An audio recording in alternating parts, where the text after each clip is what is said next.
আচ্ছা, তোমাদের ক্লাসটা 2 ঘন্টার থাকছে, বাট 2 ঘন্টার মানে টাইমটা শুনেই যেন কোনো রিয়াকশন দরকার নেই করার। ক্লাসটাকে আনন্দ সহকারে করবে, ঠিক আছে? 2 ঘন্টার ক্লাস, বিরক্তি প্রকাশ করবে না, আশা করি। আর তোমাদের উপর একটা আশা আছে যে তোমরা মানে ভালো রেজাল্ট দেবে। মানে আমি চাই যে যে গত যে দুটো ব্যাচ পান্ডা থেকে বেরিয়েছি, মানে আমি থাকাকালীন তোমাদের ব্যাচে তো আমি এসেছি, তো তোমাদের ব্যাচটা এর পরে কী হবে তারপরে আমি সেটা ভাবি না। তোমাদের যে ব্যাচটা আছে সেই ব্যাচটাকে আমি সবাই, অল ওভার সবাই যেন একটা মানে ভালো স্কোর করে যেন মিশন থেকে যেতে পারে, ঠিক আছে? এটা আমি চাই, ওকে? তাই মানে যাই কিছুই বলবো ওগুলো না একটু পজিটিভ ওয়েতে নেওয়ার চেষ্টা করবো, ঠিক আছে? সেগুলো জ্ঞান হিসেবে বা বোরিং বা কোনো বিরক্তি প্রকাশ করবে না। আচ্ছা, তোমাদের সিলেবাসে ইম্পর্টেন্টগুলো বললাম যে গ্রিন হাউসের প্রভাব পড়াবো, এটা ইম্পর্টেন্ট আছে। আর আছে তোমার ওই কিছু আন্দোলন আছে সেগুলো। আর বড় কোশ্চেন হিসাবে জল দূষণ আর শব্দ দূষণ, সবটাই পড়ে রাখবে, ওটা একটু বেশি দেখবে। এবার দেখো, আর লেখার সময় না সাজিয়ে গুছিয়ে আনসার, যখন কোনো জিনিস লিখতে হয় তখন যদি তার পয়েন্ট থাকে তাহলে লেখার শুরুতে আগে পয়েন্টগুলো এক জায়গায় করতে হয়, দেন সেই পয়েন্টগুলোকে একটা একটা করে ব্যাখ্যা করতে হয়। আচ্ছা, বইয়েতে ছোট্ট ছোট্ট কিছু দূষণ আছে, বজ্র পদার্থ, বিপজ্জনক বজ্র পদার্থ, কঠিন বজ্র পদার্থ, তেজস্ক্রিয় পদার্থ, এগুলোকে রিডিং পড়বে। এই তারপরে একটু আগে পড়ালাম যে কৃষি রাসায়নিক বজ্র পদার্থ, এগুলো পরীক্ষা আসবে না, কিন্তু রিডিং পড়বে। হয়তো পরীক্ষায় একটা কোশ্চেন এলো যে কতগুলো পেস্টিসাইডের নাম লেখো, তখন সেগুলো লিখবে যে ডিডিটি, অলড্রিন, ম্যালাচিয়ন, ইটিসি, এরকম হয়তো 1 নম্বর আসতে পারে। দেখো, বিপজ্জনক বজ্র পদার্থ, বিপজ্জনক বজ্র পদার্থ কাকে বলবো?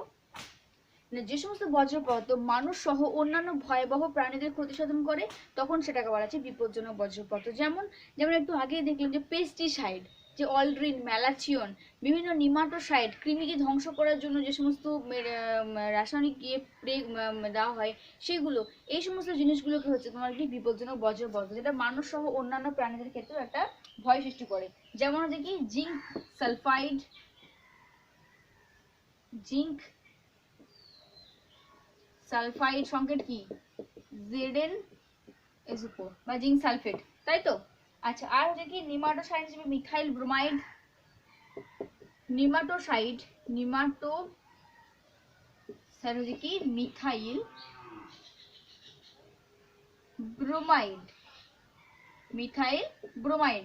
এই zinc sulphide, methyl bromide, rubber, okay, rubber. তারপর যে তোমার ওই হসপিটালে ব্যবহৃত বিভিন্ন যে ইনস্ট্রুমেন্টের ধোয়া জল, যেগুলো মশা বিভিন্ন বাহকের মাধ্যমে ছড়ায় রোগ ইয়েগুলো, তো সেগুলো হচ্ছে তোমার কি যেগুলো মানুষ এবং অন্যান্য প্রাণীর ক্ষেত্রে খুবই বিপজ্জনক একটা, ঠিক আছে? এই রোগ এবং এই যে বিপজ্জনক বজ্র পদার্থ, এই বজ্র পদার্থ শুধু এগুলো না, রাবার, হসপিটালে যে সমস্ত ব্লাড, তারপর বিভিন্ন যে জিনিসপত্র ইউজ করা হয়, ইঞ্জেকশনের সিরিঞ্জ বা অন্যান্য ইনস্ট্রুমেন্ট, যেখান থেকে বিভিন্ন বাহকের মধ্য দিয়ে কি হয় না, সেই রোগগুলো একটা বিপজ্জনক বা ভয়াবহ আকার নেয় মানুষের মধ্যে। তো এই বিপজ্জনক বজ্র পদার্থ থেকে কোন কোন রোগ সৃষ্টি হয়? বিপজ্জনক বজ্র পদার্থ থেকে ধরো বিভিন্ন হেপাটাইটিস বি, হেপাটাইটিস বি রোগ লক্ষ্য করা যায়, ওকে। আর কি দেখা যায়? কলেরা, টাইফয়েড, কলেরা, টাইফয়েড, অর্থাৎ জলবাহিত কিছু রোগ লক্ষ্য করা যায় যেখানে বিপজ্জনক বজ্র পদার্থ মিশে থাকার ফলে, ওকে। এবং ডিডিটি, ডিডিটি নাম তোমরা শুনেছো, জৈব বিবর্ধকে যেটা কাজে লাগে, সেই ডিডিটির বহুদিন যাবৎ কোষে জমা থাকলে সেখান থেকে একটা মারাত্মক রোগ সৃষ্টি হয়। আর কি না, একটা বিপজ্জনক বজ্র পদার্থ জলের মধ্যে থাকা আর্সেনিক, যার মান বলেছিলাম 0.05 মিলিগ্রাম, এই 0.05 মিলিগ্রামের বেশি মাত্রা অতিরিক্ত হলে সেটা কি হচ্ছে না, শরীরে দূষণ ঘটায়। তো আর্সেনিকের প্রভাবে শরীরে কি কি হয়ে থাকে আগের দিন ক্লাসে পড়িয়েছি, যে আর্সেনিকের ফলে কি হয়, আর্সেনিকোসিস হয়ে থাকে, আর্সেনিকের প্রভাবে হয়ে থাকে আর্সেনিকোসিস, ব্ল্যাক ফুট, আর্সেনিকোসিস, আচ্ছা ব্ল্যাক ফুট, তারপরে হয় মিনামাটা, মিনামাটা আর্সেনিকের প্রভাবে নয়, মিনামাটা হচ্ছে বিভিন্ন পদার্থের ফলে, ইতাই পারদের প্রভাবের ফলে। আর এটা হচ্ছে ক্যাডমিয়ামের ফলে। তো এই যে কঠিন বজ্র পদার্থের ফলে কি হচ্ছে, বা বিপজ্জনক বজ্র পদার্থের ফলে বিভিন্ন রকমের রোগ বা দূষণ লক্ষ্য করা যায়। প্রতিকার কিভাবে করা যায়? এই বজ্র পদার্থগুলোকে যদি সরানো হয়, মানে সেই জায়গা থেকে যদি সরিয়ে ফেলা হয়, তাহলে সেখান থেকে এইগুলো রোগ সৃষ্টি হওয়ার কোনো কারণ দেখা যাবে না। বা বজ্র পদার্থে সেই পেস্টিসাইডগুলো না ব্যবহার করে যদি কোনো জৈবিক উপায়ে বা ন্যাচারাল উপায়ে যদি সেগুলোকে দমন করা হয়, তাহলে সেই চেষ্টার ব্যবস্থাপনা করা দরকার।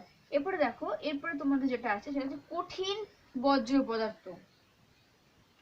এরপরে যেটা আছে কঠিন বজ্র ব্যবস্থাপনা। এইগুলো সামান্যতম করে তোমাদের বই আছে, কারণ সিলেবাসে পুরো নেই। এরপরে আছে কঠিন বজ্র ব্যবস্থাপনা। ব্যবস্থাপনা মানে কি? মানে কঠিন বজ্র পদার্থগুলোকে নষ্ট করে দেওয়া যে উপায়, সেগুলোকে বলছে ব্যবস্থাপনা। তো কঠিন বজ্র পদার্থ কোনগুলোকে বলবো? শুধুমাত্র যে প্লাস্টিক বা পলিথিন বাইরে থেকে দেখতে হার্ড শক্ত মানে কঠিন, সেটা নয়। কঠিন বজ্র পদার্থ মানে হচ্ছে তোমার মানে যে সমস্ত বজ্র পদার্থগুলো আমরা হয়তো লক্ষ্য করি না, যেগুলো কিন্তু সম্পূর্ণভাবে অভঙ্গুর নয়, মানে সম্পূর্ণভাবে ভঙ্গুর নয়, অভঙ্গুর, অর্থাৎ পুরোপুরিভাবে সেগুলো মিশে যায় না মাটিতে, কিছুটা পরিমাণ কিছুটা হলেও থেকে যায়, যেটা আমরা লক্ষ্য করতে পারি না। সেই বজ্র পদার্থগুলোকে বলা হচ্ছে কঠিন বজ্র পদার্থ। অর্থাৎ বাইরে থেকে দেখে হার্ড দেখতে মানে বজ্র পদার্থ সেটা না, একটা ছাইও কিন্তু, কলকারখানার ছাইও কিন্তু কঠিন বজ্র পদার্থের মধ্যে পড়ে। ওকে, তো দেখো এই কঠিন বজ্র ব্যবস্থাপনা কি কি ধরনের বজ্র লক্ষ্য করা যায়?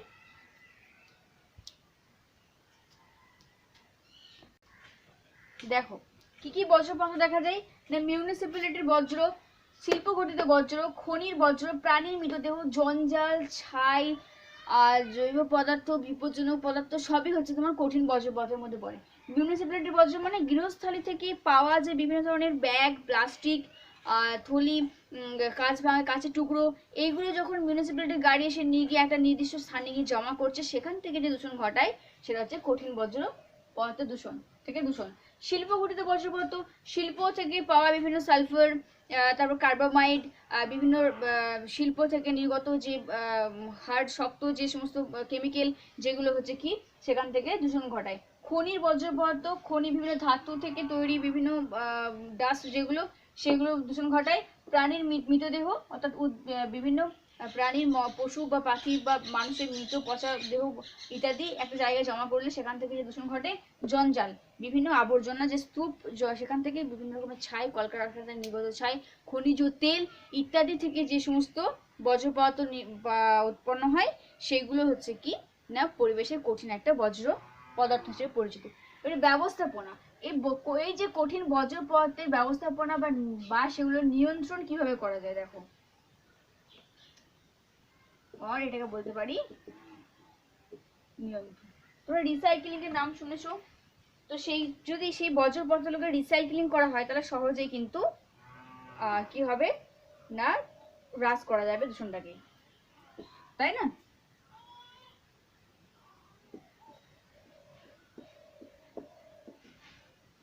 এটার নাম নিশ্চয় শুনেছো, রিসাইক্লিং বা একে বলা হয় পুনরুৎপাদন।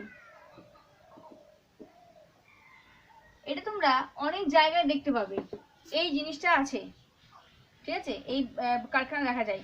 অর্থাৎ যেগুলো হার্ড জিনিস, টিন, অ্যালুমিনিয়ামের জিনিসপত্র, কাঁচ, প্লাস্টিক, এইগুলোকে বিভিন্ন জায়গা থেকে তুলে নিয়ে এসে, যেগুলো পরিবেশকে দূষণ ঘটায়, তাদেরকে সংগ্রহ করে যদি এই যে রিসাইক্লিং যে মেশিন যেখানে করা হয় সেখানে যদি দেওয়া হয় সেগুলোকে, তাহলে পুনরায় সেইগুলোকে আবার কাজে লাগিয়ে বা ওগুলোকে ব্যবহার করা যাবে।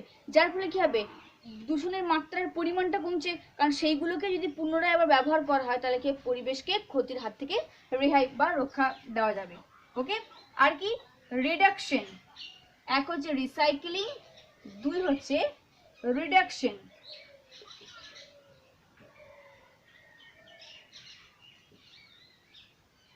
দেখো রিডাকশন হচ্ছে তোমার কি বা হ্রাসকরণ, এর বাংলা হচ্ছে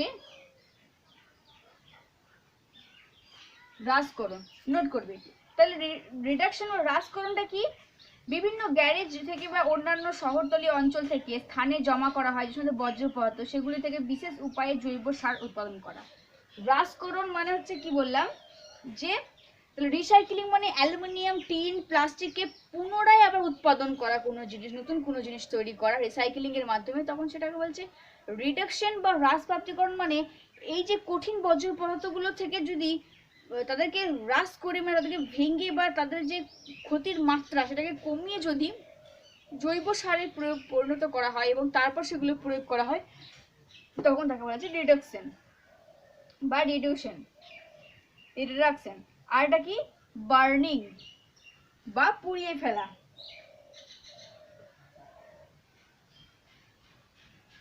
বার্নিং অর্থাৎ উচ্চ তাপমাত্রায় যদি এগুলোকে মানে পোড়ানো হয়, তাহলে কি হবে, যে মুক্ত স্থানে পোড়ালে গন্ধ বেরোবে, বায়ু দূষণ ঘটে, কিন্তু কি হয় অনেক সময় এটা দূষণকে, পরিবেশ দূষণকে মানে ইয়ে করবে, কি করে কমাবে। অর্থাৎ বার্নিং মানে মুক্ত স্থানে, যেখানে জনবসতিপূর্ণ এলাকা নয়, সেখানে যদি এটাকে উচ্চ তাপমাত্রায় মানে 1600 ডিগ্রি বা এরকম তাপমাত্রায় যদি পোড়ানো হয়, তাহলে মুক্ত মানে অক্সিজেনের সহায়তা ছাড়াই যদি এটাকে পোড়ানো হয়, সবই সম্ভব, তাহলে কি হবে, মোটামুটি এখান থেকে যে দূষিত গ্যাস সেটা নির্গত হওয়ার সম্ভাবনা থাকে না, যার ফলে সহজেই পরিবেশকে বা কঠিন বর্জ্য পদার্থগুলিকে কি করা, নিয়ন্ত্রণ করা সম্ভব। আর এটা হচ্ছে কি না ডাম্পিং।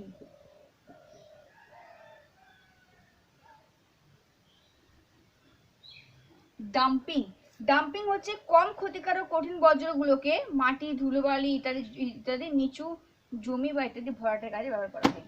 ওকে, তাহলে 4টে স্টেপ: রিসাইক্লিং পুনরুৎপাদন করা, রিডাকশন হ্রাস করা, মানে ধরো রিডাকশন মানে ধরো তুমি ধরো কোনো সবজির খোসা বা ইত্যাদি গৃহস্থাল থেকে নিলে, সেগুলো যখন তুমি একটা ডাস্টবিন হিসেবে একটা জায়গায় গিয়ে ফেলে দিচ্ছ, সেখান থেকে তো বিভিন্ন দুর্গন্ধ, পচা গন্ধ ইত্যাদি পরিবেশ দূষণ ঘটাচ্ছে। যদি সেটাকে তুমি সেই গৃহস্থালী থেকে উৎপন্ন পাওয়া বর্জ্য পদার্থগুলো, ফলের খোসা, সবজির খোসা ইত্যাদি, টিসি, মাছের কাঁটা, সেগুলোকে যদি তুমি সার হিসেবে কনভার্ট করে যদি কোনো উদ্ভিদের বা গাছের গোড়ায় প্রয়োগ করো, তাহলে কি হবে, সেখানে উদ্ভিদের সেটা সার, জৈব সার হিসেবে কাজে লাগলো। ওকে, বার্নিং পোড়ানোর ফলে, ডাম্পিং মানে যেগুলো খুব কম কঠিন বর্জ্য পদার্থ সেগুলোকে বিভিন্ন পুকুর বা খালবিল ভরাট করার কাজে জমিতে একটা জায়গাতে সেগুলোকে একটা জায়গায় স্তূপ করে রাখার ফলে কি হবে, এই কঠিন বর্জ্য পদার্থকে নিয়ন্ত্রণ করা যেতে পারে। ঠিক আছে, দেখো এরপর আমরা পড়ব তেজস্ক্রিয় পদার্থের বিপর্যয় বা তেজস্ক্রিয় দূষণ। আচ্ছা, তেজস্ক্রিয় পদার্থ মানে কোনগুলো? আমরা জানি তাই না, যে তেজস্ক্রিয় পদার্থ মানে হচ্ছে যেগুলো পারমাণবিক বা আণবিক বিস্ফোরণের ফলে বায়ুতে যে বিভিন্ন তেজস্ক্রিয় পদার্থের যে পদার্থ নির্গত হয়, তখন তাকে আমরা বলছি তেজস্ক্রিয় পদার্থ। যেমন যে ধরো বিভিন্ন ধরনের আইসোটোপ, অর্থাৎ আধুনিক যে যুগ, টেকনোলজির যুগ, সভ্যতার অগ্রগতির সঙ্গে সঙ্গে কী হচ্ছে, পরিবেশে তেজস্ক্রিয় আইসোটোপের পরিমাণ বৃদ্ধি পাচ্ছে। যেমন হচ্ছে কি কার্বন 14, C14, ইউরেনিয়াম হচ্ছে তোমার 235, ঠিক আছে। তো এই carbon 14, uranium 235, radium, thorium, strontium, এই যে পদার্থগুলো, যেগুলো তোমার তেজস্ক্রিয় পদার্থ, এই তেজস্ক্রিয় পদার্থের দ্বারা দূষণ হচ্ছে তোমার মানে বিরাট আকার, মারাত্মক পরিমাণে। অর্থাৎ বেশি পরিমাণে যদি তেজস্ক্রিয়, আমরা জানি যে তেজস্ক্রিয় রে যদি শরীরে আমরা বেশি পরিমাণে নিই, তো সেই ক্ষেত্রে কী হয়ে থাকে, আমাদের ক্যান্সার হওয়ার সম্ভাবনা অনেক বেশি থাকে না? তেজস্ক্রিয় রশ্মির ফলে আমাদের স্কিন ক্যান্সার হওয়ার সম্ভাবনা থাকে। আচ্ছা, আমাদের লিউকেমিয়া, রক্তের ক্যান্সার হওয়ার সম্ভাবনা থাকে। আমাদের অস্থিতে টিউমার হওয়ার সম্ভাবনা থেকেই থাকে। তো তেজস্ক্রিয় দূষণ কাকে বলবো? প্রাকৃতিক বা কৃত্রিম উপায়ে সৃষ্টি জৈব পদার্থের যে অবাধ ব্যবহার এবং উৎপাদনের ফলে পরিবেশে তেজস্ক্রিয়তার পরিমাণ বৃদ্ধি পেলে যে দূষণ তৈরি হয়, তখন তাকে আমরা বলছি যে তেজস্ক্রিয় দূষণ। ওকে, তাহলে তেজস্ক্রিয় দূষণ কাকে বললাম, যে প্রাকৃতিক কারণে বা মনুষ্য সৃষ্টির কারণে তেজস্ক্রিয় পদার্থের অনিয়ন্ত্রিত উৎপাদন এবং ব্যবহার পরিবেশে যখন তেজস্ক্রিয়তার পরিমাণটাকে অত্যধিক হারে বাড়িয়ে তোলে, তখন যে দূষণ দেখা যায়, তখন তাকে বলা হচ্ছে তেজস্ক্রিয় দূষণ। এই তেজস্ক্রিয় পদার্থের দূষণের উৎপত্তি বা কারণ, উৎস বা কারণ, অর্থাৎ কোন কোন কারণে বা কোথা থেকে তেজস্ক্রিয় পদার্থের দূষণ বা তেজস্ক্রিয় দূষণ ঘটে থাকে, দুটি কারণ। একটা হচ্ছে প্রাকৃতিক কারণ, আর একটা হচ্ছে কৃত্রিম কারণ। দেখো, তাহলে এই উৎসের কারণ হিসেবে ফার্স্ট বললাম যে প্রাকৃতিক কারণ। এক হচ্ছে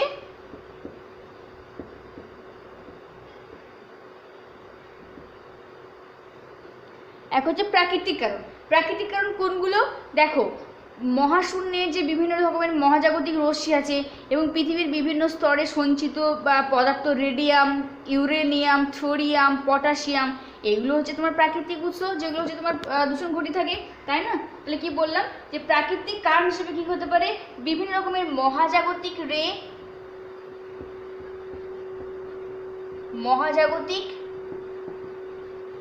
রশ্মি, ওকে। এছাড়া আর কি কি হয়ে থাকে, রেডিয়াম 224, ইউরেনিয়াম 235, থোরিয়াম 232। এই যে রেডিয়াম, ইউরেনিয়াম, থোরিয়াম, এই সমস্ত পদার্থের ফলে কি হচ্ছে, প্রাকৃতিক উপায়ে তেজস্ক্রিয় দূষণ ঘটে থাকে। আর হচ্ছে কি, খনি থেকে প্লুটোনিয়াম, থোরিয়াম প্রভৃতি খনন এবং পরিশোধন যখন করা হয় বা বিস্ফোরণ বা বিভিন্ন বিভিন্ন তেজস্ক্রিয় পদার্থের বিস্ফোরণ ঘটে, তো সেখান থেকেও হচ্ছে কি আইসোটোপের যে নির্গতর মাধ্যমে পরিবেশে তেজস্ক্রিয়তার সমস্যা সৃষ্টি হতে পারে। ওকে, তাহলে প্রাকৃতিক কারণ বোঝা গেছে। এরপর হচ্ছে যে তেজস্ক্রিয় কারণ হিসেবে আর একটা কারণ আছে বা উৎস, সেটা হচ্ছে তোমার মনুষ্য সৃষ্টি।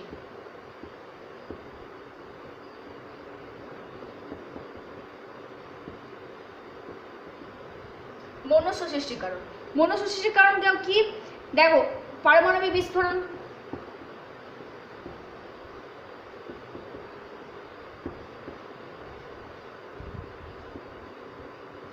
পারমাণবিক বিস্ফোরণ, তাই না? এটা কি পারমাণবিক বিস্ফোরণ হচ্ছে তোমার পারমাণবিক বিস্ফোরণের ফলে তোমার কার্বন, স্ট্রনসিয়াম, সিজিয়াম প্রভৃতি আইসোটোপযুক্ত মৌলগুলো কি হচ্ছে নির্গত হয়, যার ফলে কি হয় না খাদ্য শৃঙ্খলে এইগুলো পরিবেশে মিশলে, খাদ্য শৃঙ্খলের মধ্য দিয়ে আমাদের মানুষের শরীরে মিশলে সেখানে একটা দীর্ঘস্থায়ী কি সৃষ্টি করে না একটা সমস্যা সৃষ্টি করে তোলে। তাহলে পারমাণবিক বিস্ফোরণের ফলে নির্গত হচ্ছে কি C14, আচ্ছা স্ট্রনসিয়াম 19 ইটিসি মৌল তৈরি হয়, সিজিয়াম 137 ইত্যাদি, যা আমাদের খাদ্য শৃঙ্খলের মধ্য দিয়ে মানব শরীরে প্রবেশ করে। পরমাণু গবেষণা কেন্দ্র থেকে নির্গমন, পরমাণু গবেষণা কেন্দ্র থেকে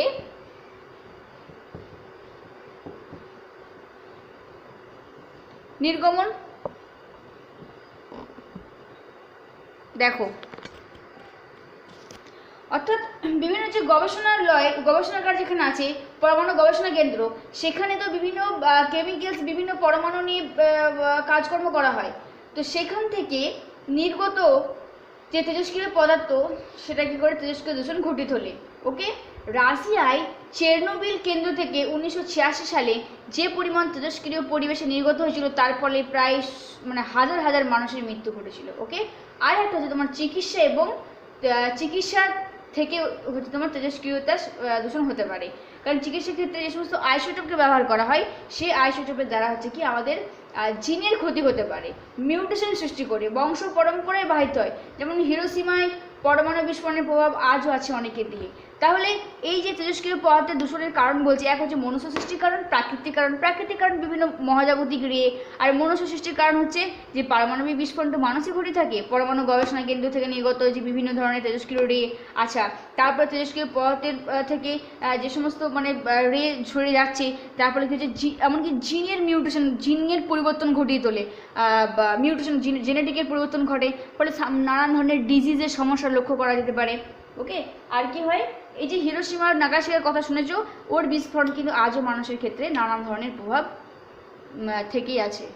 পরিবেশে তেজস্ক্রিয় দূষণের প্রভাব, এই তেজস্ক্রিয় দূষণটা একটু করে রাখবে, হ্যাঁ, মানে তেজস্ক্রিয় দূষণের কারণগুলো আর প্রতিকার ফলাফল একবার রিডিং পড়লেই হবে, এগুলো তো আর মুখস্থ করার দরকার পড়ে না যে বিশাল কঠিন একটা জিনিস বসে বসে মুখস্থ করতে হবে, সেরকম তো কিছু নাই, রিডিং পড়লেই লেখা যাবে, এগুলো কোনো ব্যাপার না।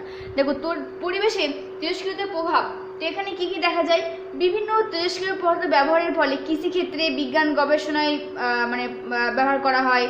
আচ্ছা, ভেষজ কারখানা, হাসপাতাল থেকে নির্গত বর্জ্য পদার্থ, তারপর তোমার পারমাণবিক বোমা বিস্ফোরণে তেজস্ক্রিয় বিকিরণ ইত্যাদি প্রভৃতি লক্ষ্য করা যেতে পারে। তারপর তোমার ধরো মানে বারে বারে বিকর্ষণের সংস্পর্শে এলে মিউটেশন ঘটতে পারে, ক্যান্সার, লিউকেমিয়া সৃষ্টি হয়, উচ্চ মাত্রায় বিকিরণের ফলে তাৎক্ষণিক মৃত্যু ঘটতে পারে। ওকে, কম মাত্রায় বিকিরণ দূষণের ফলে মানুষের যে কর্মক্ষমতা সেটা হ্রাস পায়। দেখো মানুষের স্বাস্থ্যের উপর তেজস্ক্রিয় পদার্থের কেমন প্রভাব পড়ে। তেজস্ক্রিয় পদার্থ বিকিরণের ফলে মানুষের স্বাস্থ্যের উপর বিশাল আকারে মানে প্রভাব পড়ে। কি? ফুসফুসে এবং যকৃতের আলসার দেখা যায়, ফুসফুসের ও যকৃতের ঘা, যেটাকে আলসার বলি, সেটা হয়ে থাকে। আর কি? তেজস্ক্রিয় পদার্থের ফলে দেহকোষের মিউটেশন ঘটে থাকে।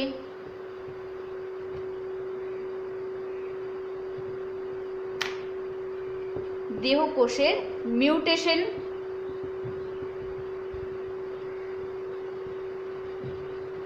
দেহকোষের মিউটেশন ঘটতে পারে, তাই না? আচ্ছা, তারপরে কি হবে? ত্বক, অস্থি, জরায়ুতে ক্যান্সার সৃষ্টির সম্ভাবনা আছে, যার ফলে ত্বক মিউটেশন ঘটলে কি হবে না ক্যান্সার হওয়ার সম্ভাবনা থেকে যায়। জরায়ুতে ক্যান্সার হওয়ার সম্ভাবনা দেখা যায়। আর কি হতে পারে? বন্ধ্যাত্ব আসতে পারে, বন্ধ্যাত্ব। আর স্মৃতিশক্তি হ্রাস পাওয়া,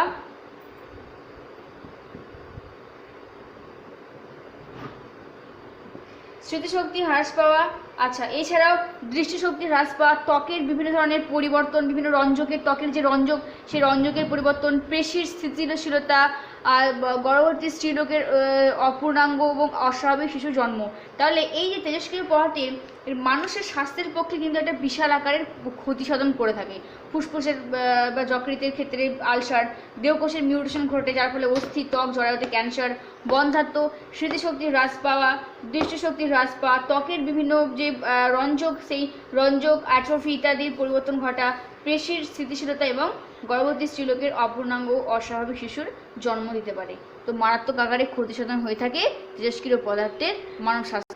দেখো, এই তেজস্ক্রিয় দূষণের নিয়ন্ত্রণ কিন্তু বিভিন্ন উপায়ে করা যেতে পারে। প্রাকৃতিক উপায়ে করতে পারা যেতে পারে, আইনসম্মত উপায় এবং ব্যক্তিগত উপায়ে। তাহলে প্রাকৃতিক উপায়ে কিভাবে নিয়ন্ত্রণ করা যায়? প্রাকৃতিক উপায়ে তেজস্ক্রিয় দূষণ প্রাকৃতিক উপায়ে নিয়ন্ত্রণ কি হতে পারে? যে প্রযুক্তি যে যুগ, সেখানে বিভিন্ন ধরনের মাটিতে তড়িৎ প্রবাহিত করে সক্রিয় তেজস্ক্রিয় পদার্থকে কাঁচ বা সিরামে রূপান্তরিত করলে তেজস্ক্রিয় পদার্থগুলো কি হয় না ওই সমস্ত পদার্থ থেকে আলাদা হয়ে গিয়ে মাটিতে মিশতে পারে না।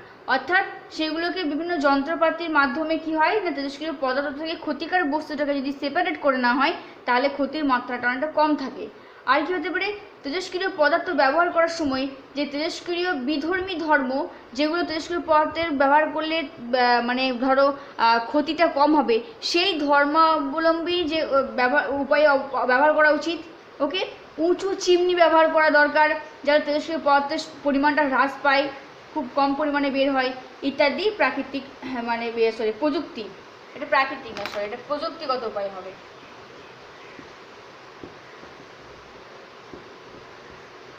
প্রযুক্তিগত উপায়ে নিয়ন্ত্রণ করা যায়। 2 কি বললাম? আইনসম্মত উপায়ে।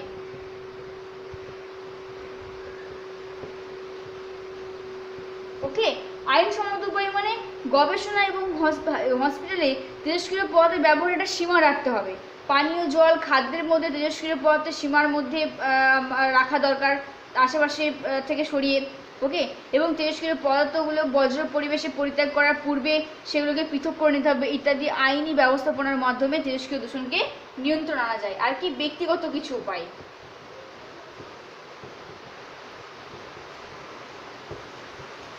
ব্যক্তিগত উপায়, এই ব্যক্তিগত উপায়টা কি? এখানে কি হচ্ছে, তেজস্ক্রিয় পদার্থ নিয়ে কাজ করার সময় সেখানে হাতে বিভিন্ন গ্লাভস পরতে হবে, মুখে মুখোশ ব্যবহার করা দরকার, এবং যে ঘরে তেজস্ক্রিয় পদার্থ নিয়ে কাজ করা সেই ঘরটাকে নিয়মিত পরিষ্কার পরিচ্ছন্ন করা ইত্যাদি। তো এই তেজস্ক্রিয় দূষণটা তেজস্ক্রিয় পদার্থে ইউরেনিয়াম, থোরিয়াম, স্ট্রনসিয়াম ইত্যাদি পদার্থের মধ্যে, কার্বন 14 ইত্যাদি পদার্থের মধ্য দিয়ে কী হচ্ছে তেজস্ক্রিয় পদার্থের দূষণ ঘটে থাকে। বিভিন্ন মহাজাগতিক রে দূষণের মাধ্যমে হয়ে থাকে। সেইগুলোকে নিয়ন্ত্রণ কীভাবে করা যায়? প্রযুক্তিগত উপায়ে, আইনসম্মত উপায়ে এবং ব্যক্তিগত উপায়ে সেগুলোকে নিয়ন্ত্রণ করা সম্ভব। এটা রিডিং করে রাখবে।